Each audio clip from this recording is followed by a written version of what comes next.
All right, well, this appears to be a nice enough camera angle.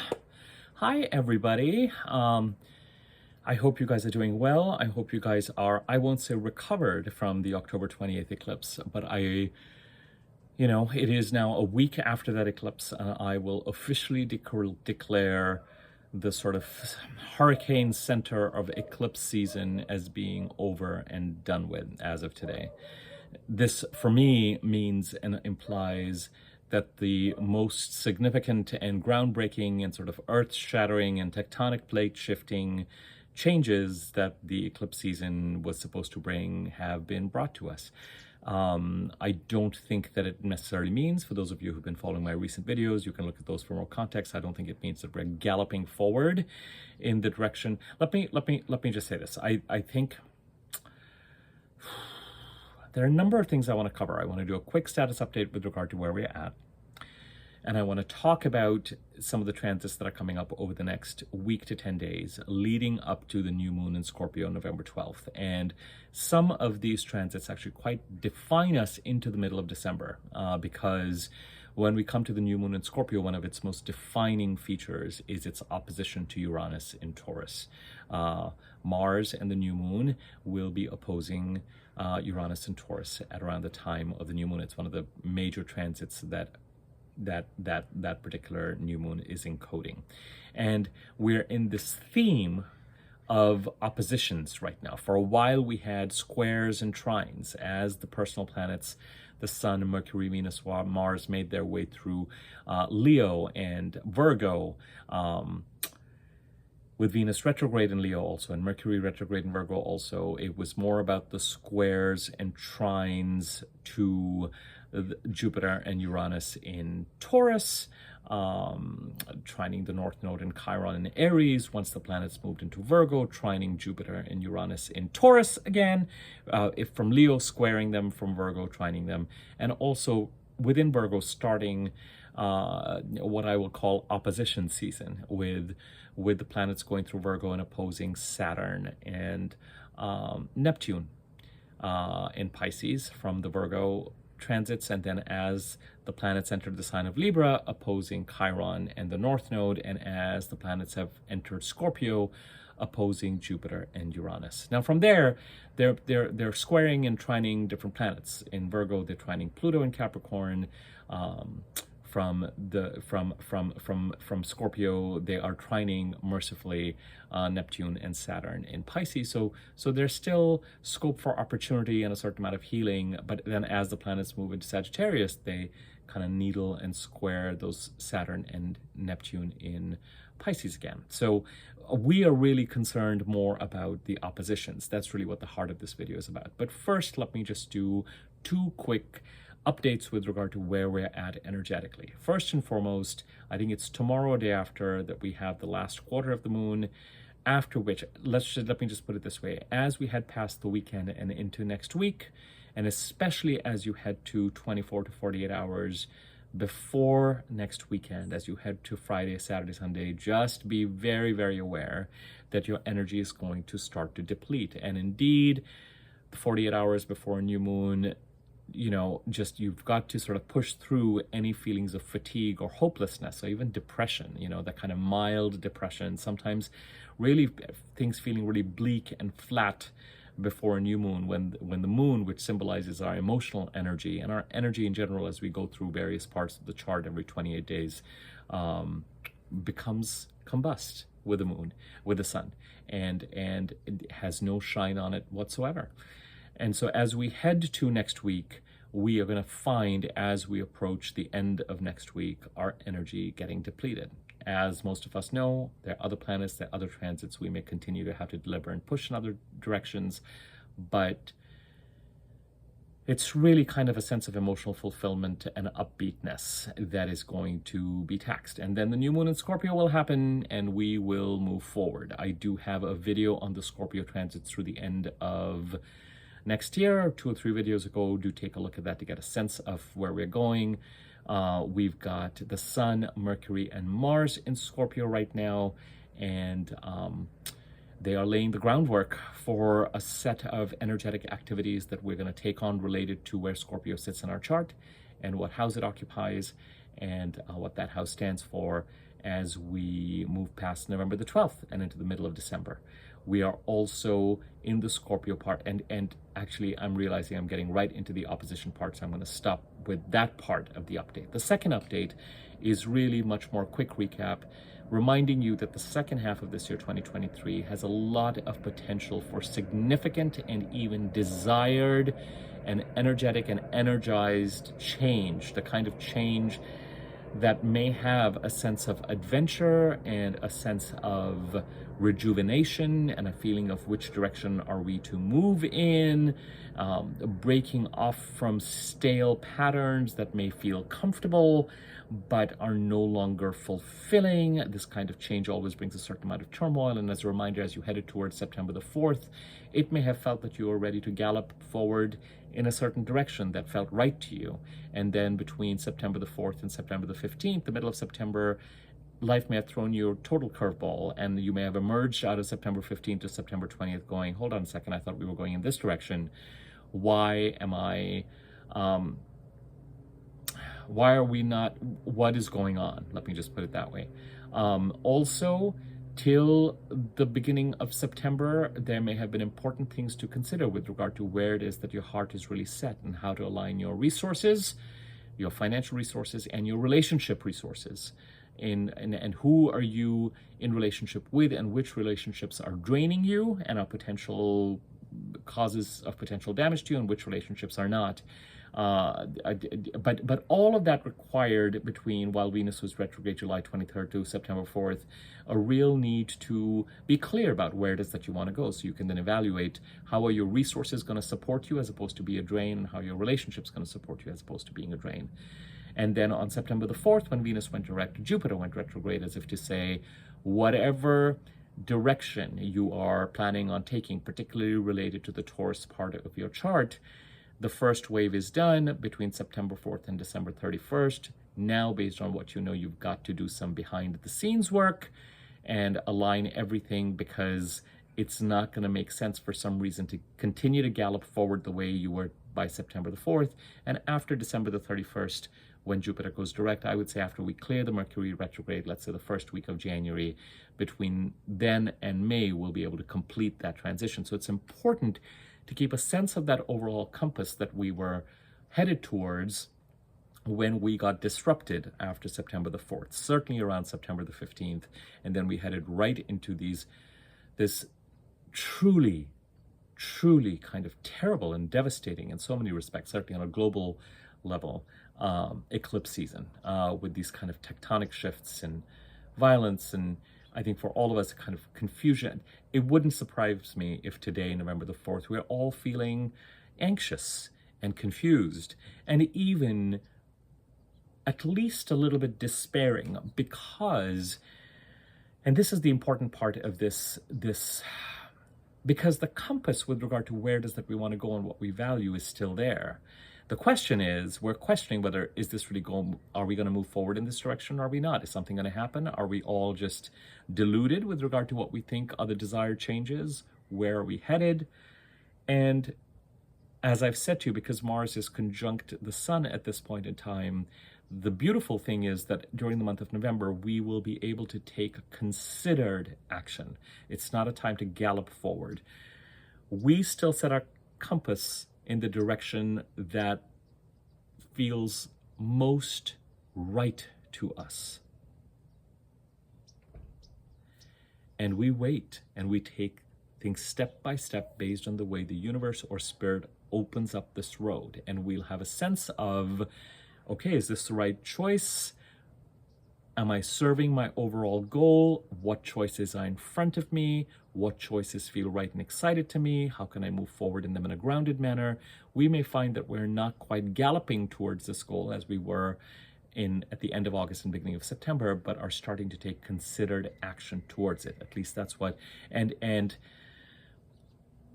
we may just at this point in time be a little bit battle weary and a little bit confused and a little bit like, I thought we were going in this direction, but are we sure? Is this really the right direction? You know, somewhere I think it's important, unless something has changed drastically for you, I would say check in with yourself and really see where it is that you feel you want to go.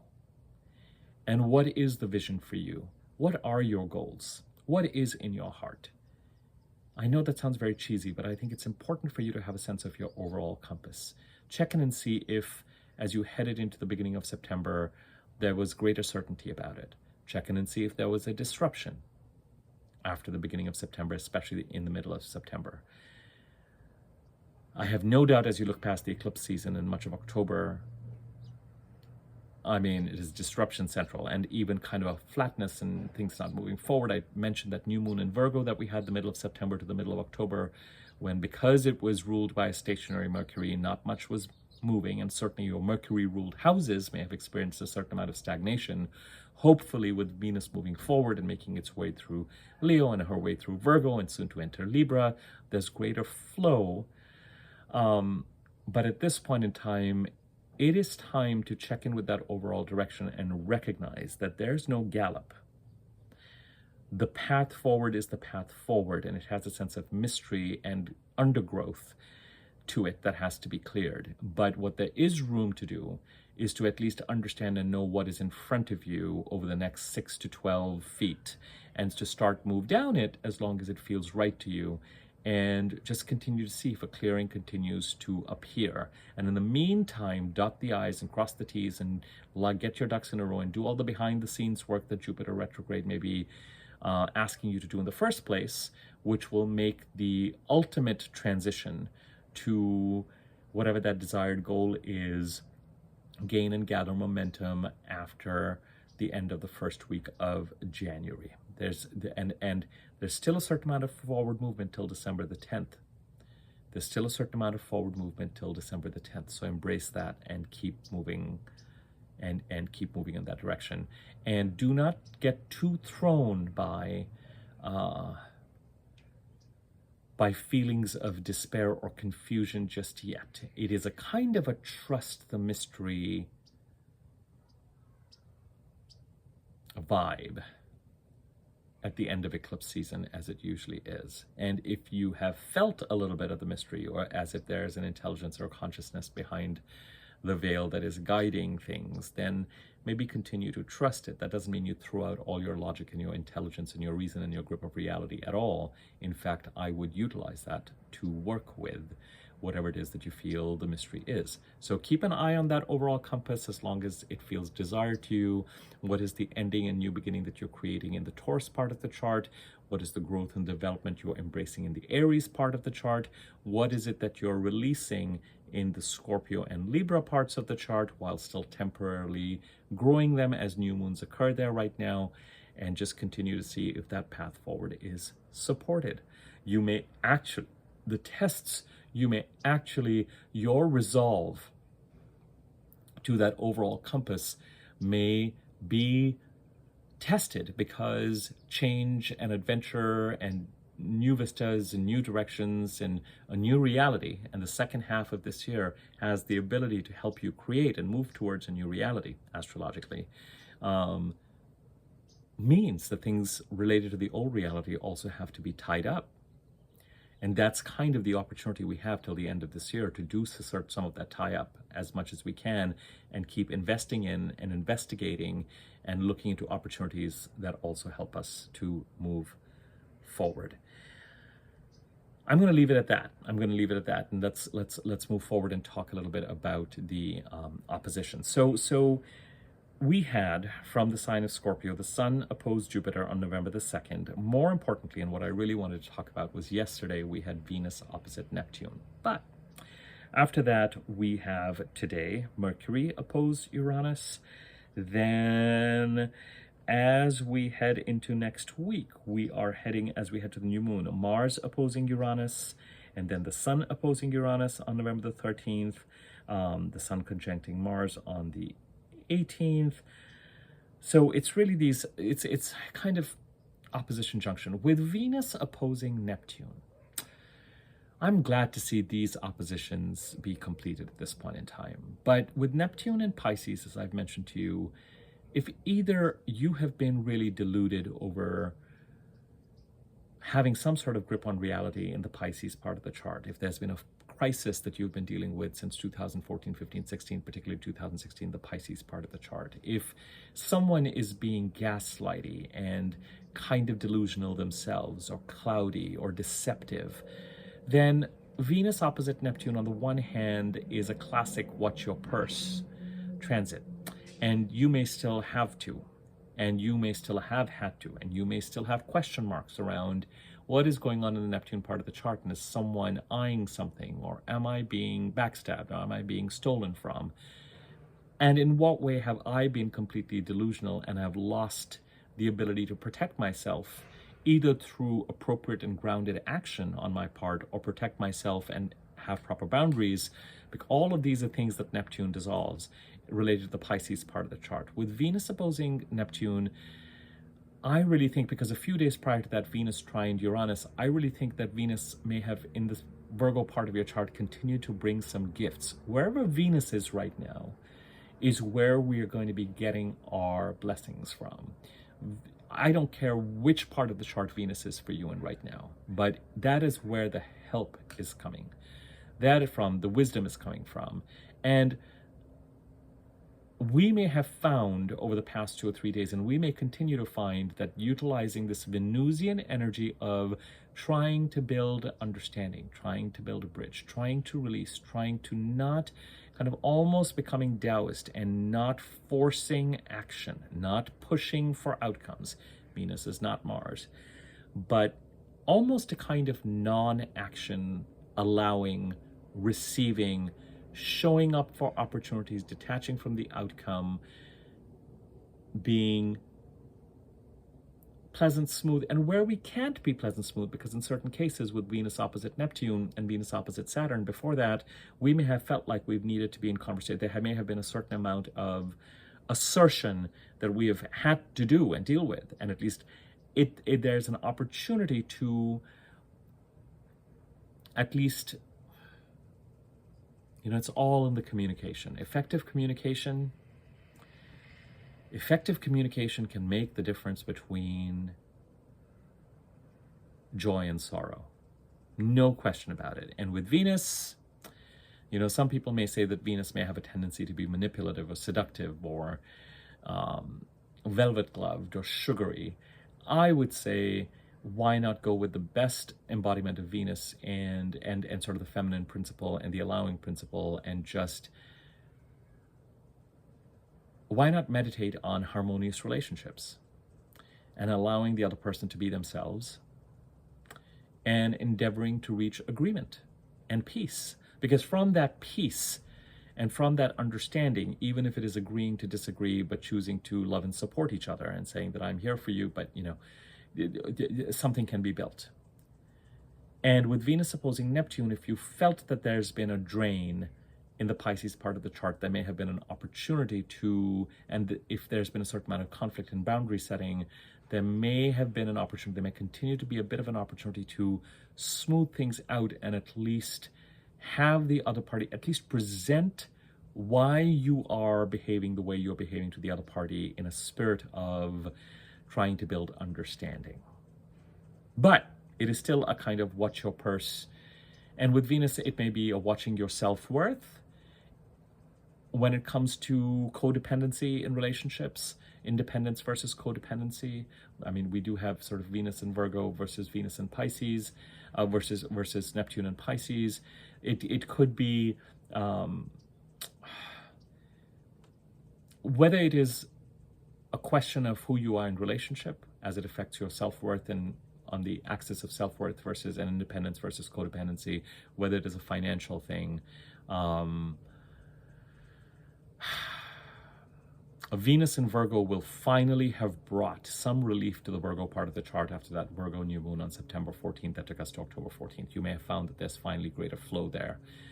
But there's also this element of, and keep in mind that that the exposure to, so as I've said to numerous people in recent readings, because we're all affected by this transit, everyone who's opposing you or taking from you in some capacity isn't doing it in a it may just be who they are. They may have a specific way of doing things, that is comfortable to them. It's always been done this way. This is what it means. Some people are conflict averse. Some people may choose to stand up for you in certain cases, and some people may not. Some people may, and it may not be personal because they might just be that way with everybody.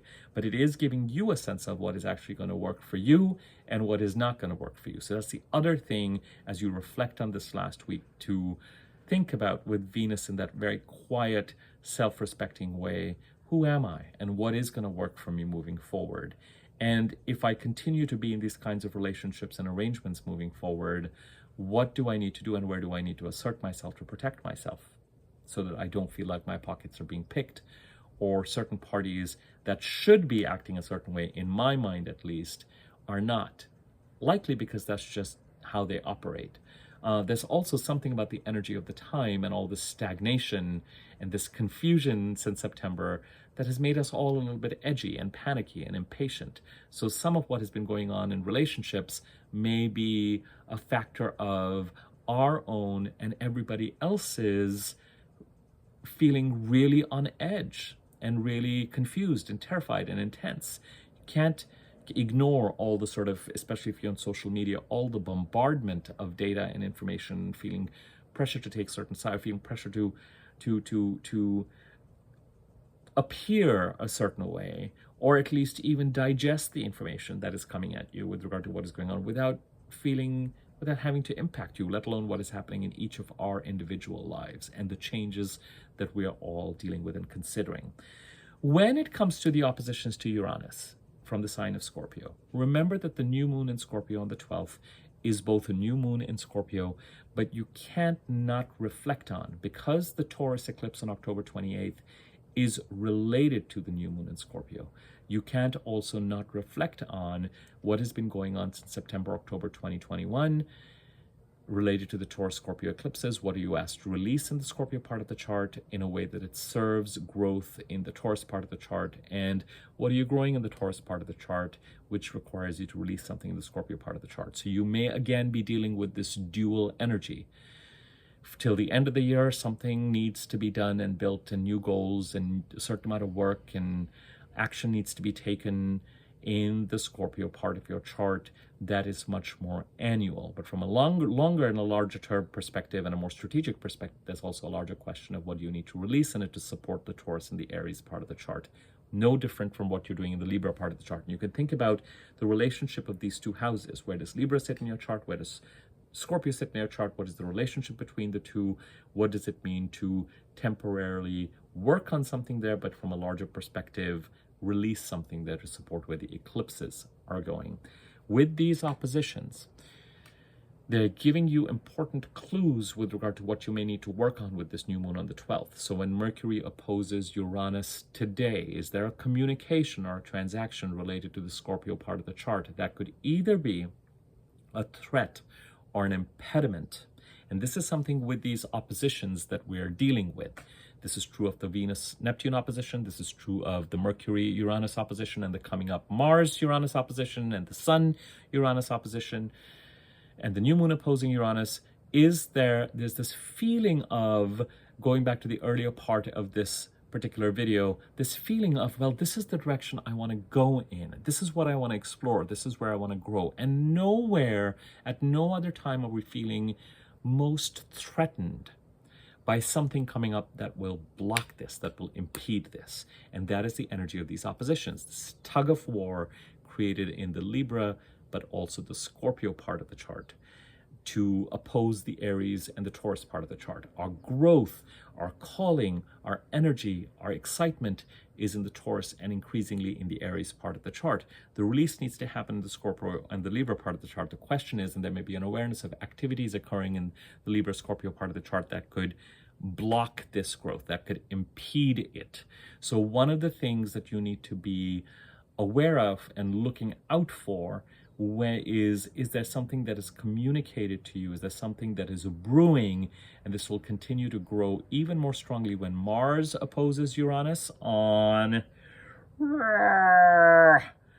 November 11th. And then, of course, the Sun and the new moon oppose Uranus, but the Sun opposes Uranus on the 13th, the day after the new moon. That makes sense.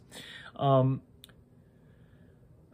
the Mars opposition to Uranus just before that new moon, something may come up there where you feel really potentially attacked or threatened, where with that new moon you decide, okay, I have to take some considered action to protect myself and my boundaries so that nothing comes up in the Scorpio and to some extent Libra part of the chart that is going to threaten where it is that I'm trying to go from an Aries part of the chart. Because remember, when it comes to that week of Thanksgiving, the last week of November, we're going to have Venus opposing Chiron, conjuncting the South Node. Venus opposing Chiron, Venus in Libra opposing Chiron in Aries on November 22nd, shortly after that new moon, and Venus conjuncting the South Node, which means opposing the North Node on November the 28th. And there's something about that Gemini full moon at the end of this month, the week of Thanksgiving, that is just alarming. That is a tricky full moon there. So just these are the tests, you know, we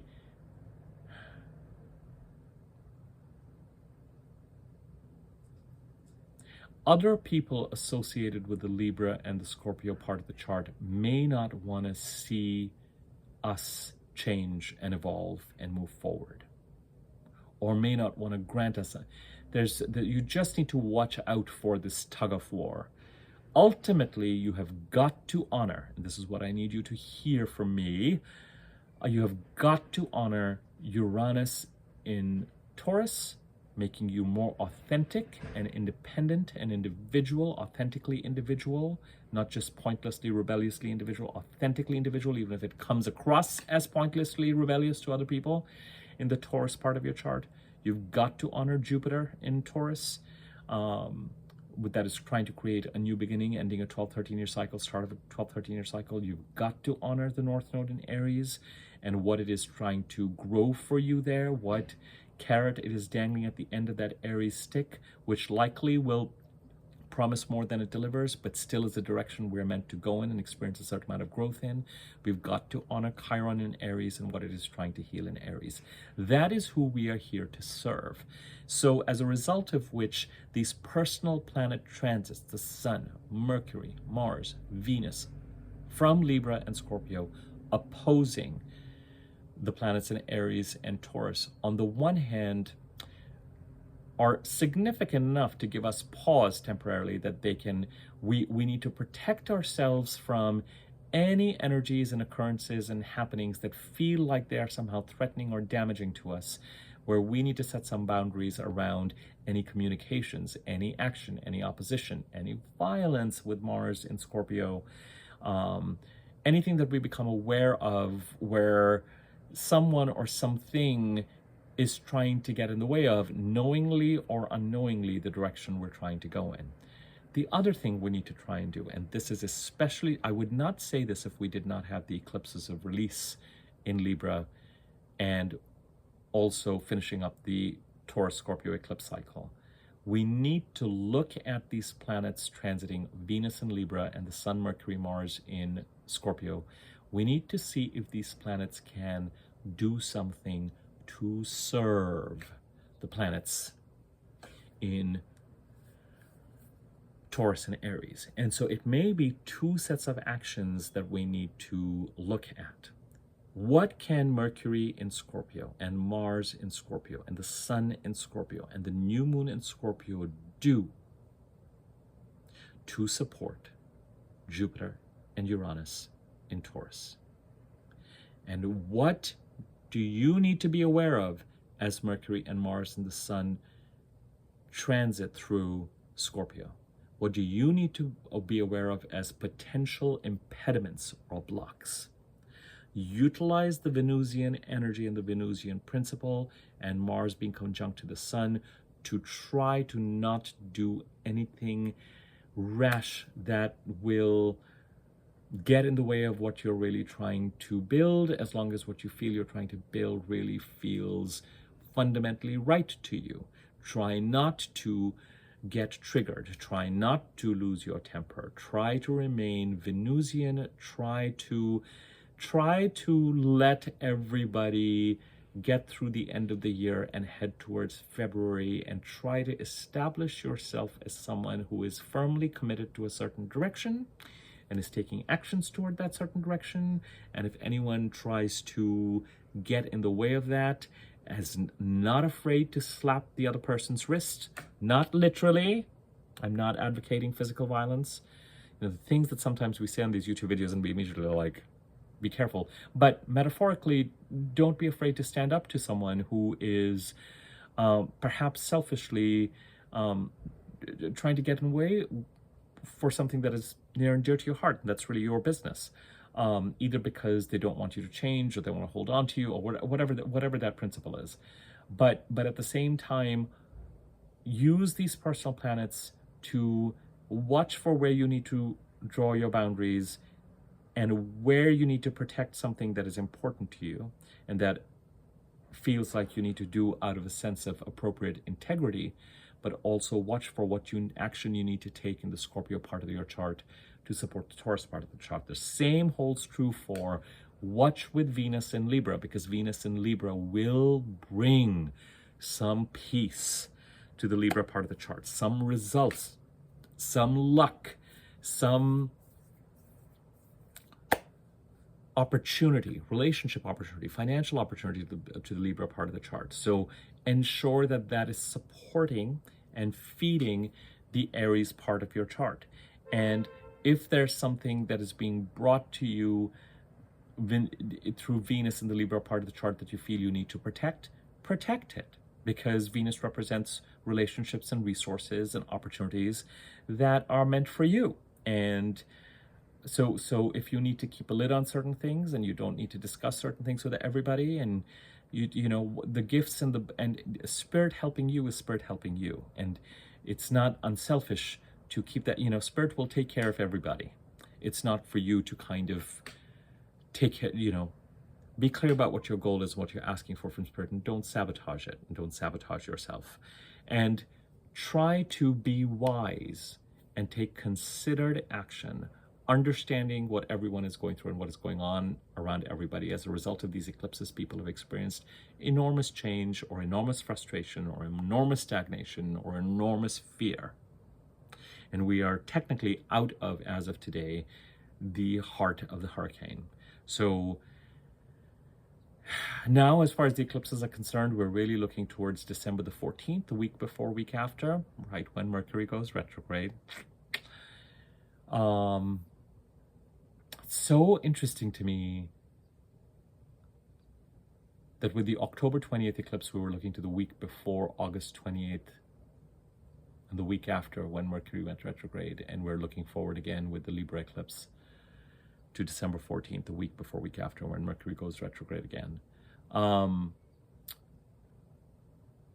But at that point in time, we really are going to be dealing with something that requires us to release something in the Libra part of the chart. Right now, for the next 2 weeks or so, certainly leading up to the Scorpio new moon and for a few days after that, it is a pretty turbulent, anxiety-filled time with these oppositions. We're going to feel like opportunities are slowly starting to come our way, and we're slowly starting to move in a direction that we want to move in. We're going to feel like there's a lot of work to be done in order to get there. We're going to feel like there's not enough clarity or not enough flow, but we're moving forward with a sense of faith, and we're getting a certain amount of support. But we're also likely going to feel threatened by energies in the Libra and the Scorpio part of the chart. Where do they sit in your chart? What do they stand for? Who sits in those charts? Because that is where some of the opposition may come from, or the trickery challenges may come from. At the same time, we may actively need to be taking some steps in the Libra and the Scorpio part of the chart to support the Taurus and Aries part of the charts. And when in doubt right now, lean into the Venus energy. When in doubt, lean into Venusian energy, self-contained,